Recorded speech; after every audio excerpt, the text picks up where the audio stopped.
Good morning, everybody. I wanted to provide an update on the situation in Ukraine and the steps that the United States is taking in response.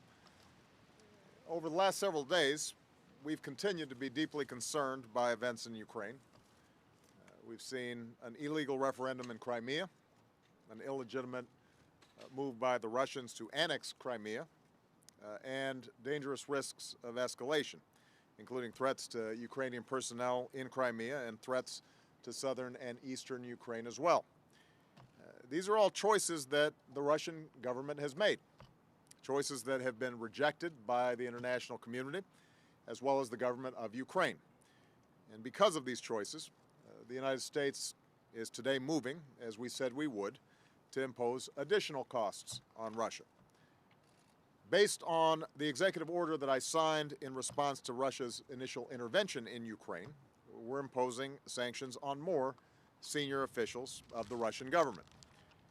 In addition, we are today sanctioning a number of other individuals with substantial resources and influence who provide material support to the Russian leadership, as well as a bank that provides material support to these individuals.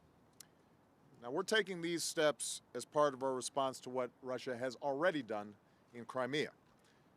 At the same time, the world is watching with grave concern as Russia has positioned its military in a way that could lead to further incursions into southern and eastern Ukraine. For this reason, we've been working closely with our European partners to develop more severe actions that could be taken if Russia continues to escalate the situation. As part of that process, I signed a new executive order today that gives us the authority to impose sanctions not just on individuals but on key sectors of the Russian economy. This is not our preferred outcome.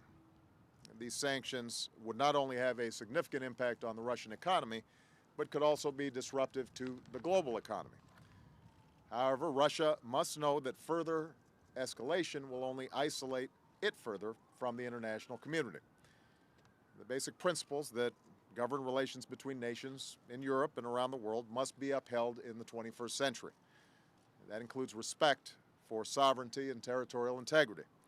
The notion that nations do not simply redraw borders or make decisions at the expense of their neighbors simply because they are larger or more powerful. One of our other top priorities continues to be providing assistance to the government of Ukraine so it can stabilize its economy and meet the basic needs of the Ukrainian people. As I travel to Europe next week to meet with the G7 and other European and Asian allies, I once again urge Congress to pass legislation that is necessary to provide this assistance, and do it right away. Expressions of support are not enough. We need action.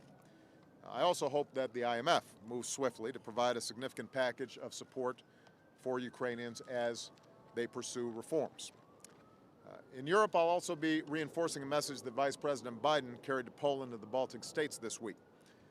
America's support for our NATO allies is unwavering.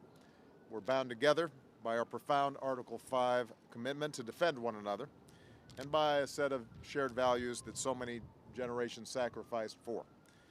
We've already increased our support for our Eastern European allies, and we will continue to strengthen NATO's collective defense. And we will step up our cooperation with Europe on economic and energy issues as well. Now, let me close by making a final point. Diplomacy between the United States and Russia continues.